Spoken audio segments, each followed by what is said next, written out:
Lesson का प्रकार क्या है? प्रसंग वर्णन। तो इस लेसन में हमें 2 स्टोरी दी हुई है, तो वो दोनों स्टोरी आज हम देखने वाले हैं। तो पहली स्टोरी क्या है? ऐसा था नेपोलियन। फर्स्ट जो स्टोरी है उसका नाम है ऐसा था नेपोलियन। तो इस जो इकाई है, इस जो लेसन है, इसमें 2 प्रसंग है। प्रथम प्रसंग फ्रांस के महान शासक नेपोलियन बोनापार्ट के बचपन पर आधारित है, जो हमें सत्य एवं प्रामाणिकता की राह पर चलने की प्रेरणा देता है। प्रथम जो स्टोरी है इसमें से हमें क्या सीख मिलती है? तो हमें हमेशा सत्य एवं प्रामाणिकता की राह पर चलना चाहिए।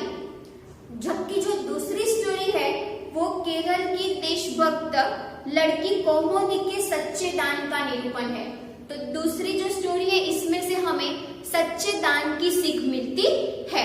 तो आज हम देखने वाले हैं फर्स्ट स्टोरी, ऐसा था नेपोलियन। तो नेपोलियन बोनापार्ट फ्रांस देश का सम्राट था। वह उसके बचपन के एक घटना दी हुई है। यहाँ हमें उसकी जो बचपन में घटना हुई थी वो दी हुई है। इस घटना से हमें पता चलता है कि हमें सच्चाई के राह पर ही चलना चाहिए। सच्चाई का हमेशा सामना करना चाहिए। सच्चाई से हमें कभी भागना चाहिए नहीं। वो नेपोलियन बोनापार्ट है, वो बचपन से ही ऐसे थे। तो कभी भी झूठ नहीं बोलना चाहिए। इस स्टोरी से हमें वो भी एक सीख मिलती है कि हमें कभी भी झूठ नहीं बोलना चाहिए और अपनी गलती कभी भी छिपानी नहीं चाहिए। तो हम जो मेन स्टोरी है वो स्टार्ट करते हैं। नेपोलियन जब छोटा लड़का था तभी से वह सत्यवादी था। शब्दार्थ में देखते हैं सत्यवादी का मीनिंग क्या होता है।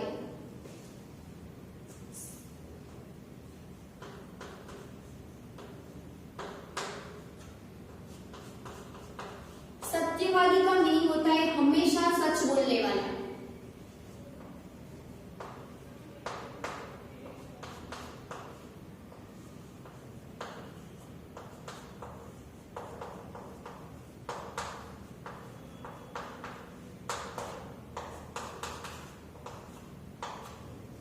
तो नेपोलियन जब छोटा लड़का था तभी से वो सत्यवादी था, तो सच बोलने वाला था। छोटा था तभी से वो हमेशा सच बोलता था।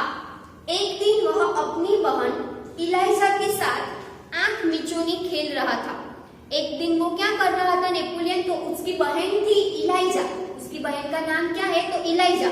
उसके साथ आंख मिचौनी खेल रहा था। तो आंख मिचौनी का मतलब क्या होता है? लुका छिपी का खेल।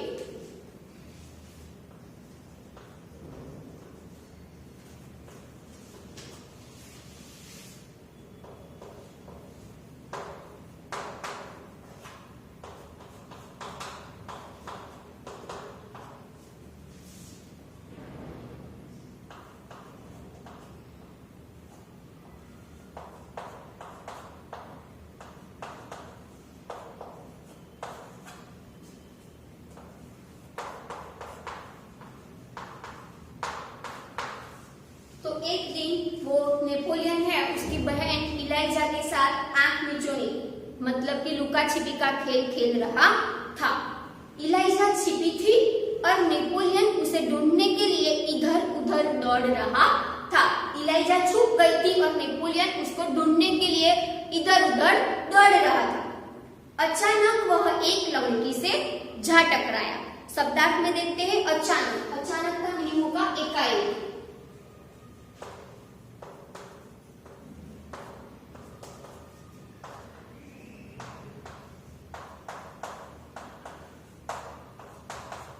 तो अचानक वह एक लड़की से जा टकराया। टकराया मीन्स कि धक्का लगना, टकराना।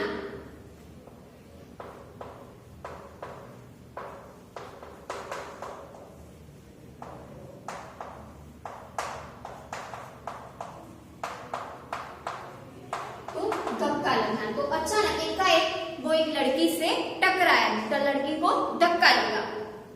लड़की अमरूद बेचने के लिए जा रही थी। लड़की क्या कर रही थी? तो अमरूद। अमरूद का मीनिंग होता है पेरू।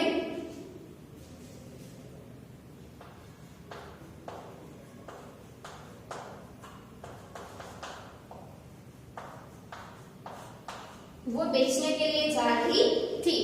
नेपोलियन के टकराने से उसकी टोकरी नीचे गिर पड़ी। नेपोलियन है वो लड़की को टकरा, इसलिए जो टोकरी थी उसके पास वो नीचे गिर पड़ी। कीचड़ होने के कारण उसके सारे अमरूद खराब हो गए। नीचे कीचड़ हुआ था तो वो सारे उसके अमरूद है वो खराब हो गए।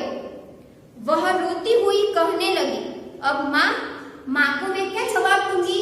तो उसका जो पेरू का जो टोकरी थी अमरूद की वो नीचे गिर पड़ी, नीचे कीचड़ था, इसलिए वो सारे अमरूद है वो खराब हो गए। तो जो लड़की थी वो रोने लगी और कहने लगी, अब मैं माँ को क्या जवाब दूंगी? इलाइजा कहने लगी, चलो भैया हम यहाँ से भाग चले। इलाइजा ने क्या कहा कि चलो भैया यहाँ से हम भाग चले। नहीं बहन, हमारे कारण ही तो उसकी हानि हुई है। तो नेपोलियन ने क्या कहा? इलाइजा ने नेपोलियन से कहा ना कि चलो भैया यहाँ से हम भाग चले। तो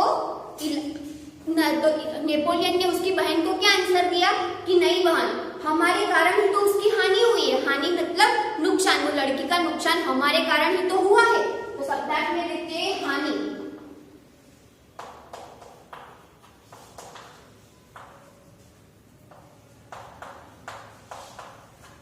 कि हमारे कारण ही वो लड़की का नुकसान हुआ है। यह कहकर नेपोलियन ने जेब में रखे 3 छोटे सिक्के उस लड़की को देकर कहा, बहन मेरे पास ये 3 ही सिक्के हैं, तुम इन्हें ले लो। नेपोलियन ने क्या कहा उसकी बहन को कि हमारे कारण ही वो लड़की का नुकसान हुआ है। यह कहकर नेपोलियन ने उसके जेब में जो 3 छोटे सिक्के थे वो निकाला और लड़की को देकर कहा कि बहन मेरे पास अभी ये 3 ही सिक्के हैं, ये 3 सिक्के तुम रख लो। इन 3 सिक्कों से क्या होगा? मेरी माँ मुझे बहुत मारेगी, लड़की ने कहा। लड़की ने क्या कहा कि इन 3 सिक्कों से क्या होगा? मेरी माँ मुझे बहुत मारेगी। अच्छा तो तुम हमारे साथ घर चलो, हम तुम्हें अपनी माँ से और पैसे दिलवा देंगे। तो नेपोलियन ने क्या कहा लड़की को कि अच्छा तो तुम हमारे साथ हमारे घर चलो, मैं अपनी जो माँ है उससे आपको और पैसे दिलवा देंगे।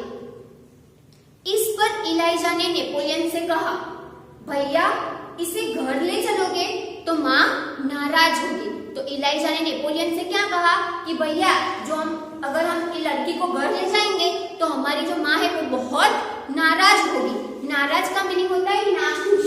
शब्दार्थ में देखते हैं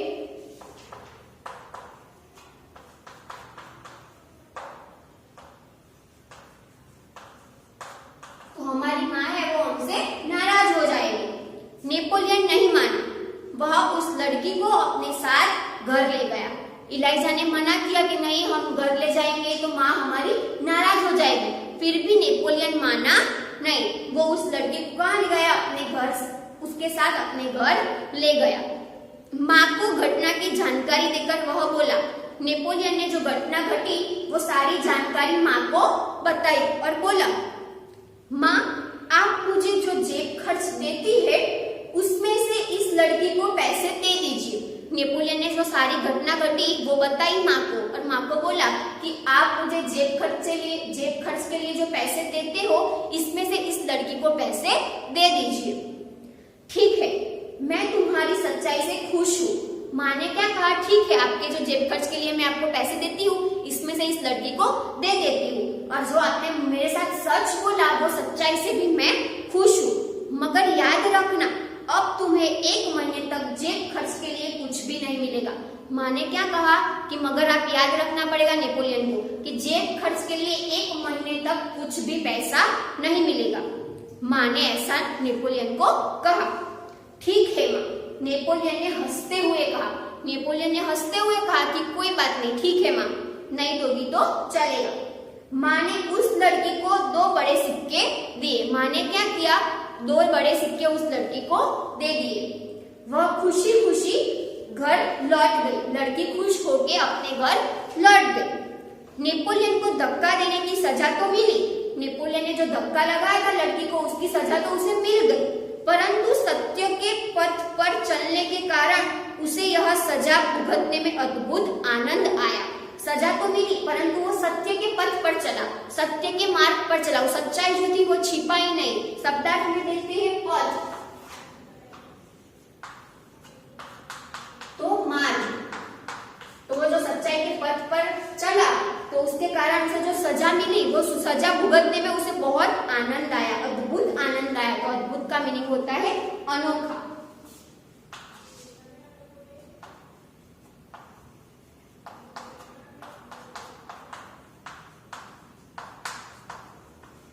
तो वो सजा जो मिली वो सच्चाई के पथ पर चलने के कारण मिली थी, तो वो आनंद उसके बहुत अद्भुत आनंद आया। वास्तव में नेपोलियन सच्चाई के पथ पर चलने वाला इंसान था। हकीकत में वो सच्चाई के पथ पर ही चलने वाला इंसान था। बचपन से उसे खुद पर दृढ़ विश्वास था। जब वो छोटा था तब से ही उसको अपने पर दृढ़, दृढ़ का मीनिंग होता है मजबूत।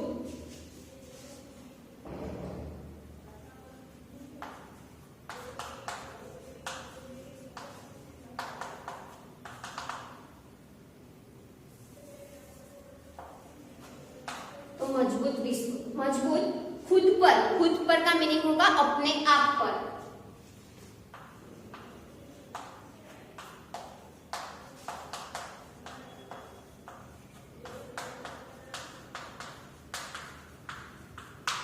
तो बचपन से ही नेपोलियन को अपने आप पर मजबूत विश्वास था, दृढ़ विश्वास था और दृढ़ इच्छा शक्ति भी।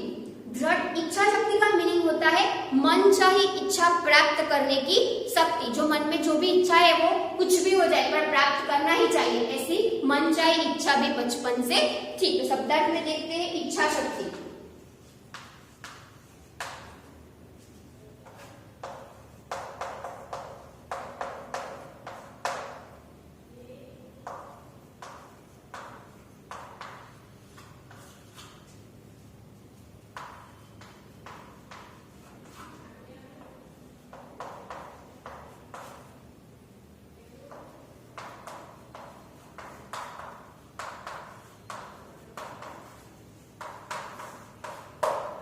तो यहाँ जो हमारा फर्स्ट पार्ट था ऐसा था नेपोलियन, वो स्टोरी यहाँ पूरी होती है। तो इस स्टोरी से हमें क्या सीख मिलती है कि कुछ भी हो जाए सच का सामना हमें करना ही पड़ेगा, कभी झूठ नहीं बोलना चाहिए और कभी जो भी सिचुएशन हो वहां से हमें भागना चाहिए नहीं। तो मैं आशा रखती हूँ कि आपको ये स्टोरी अच्छी भी लगी होगी और स्टोरी समझ में भी आई होगी। Thank you.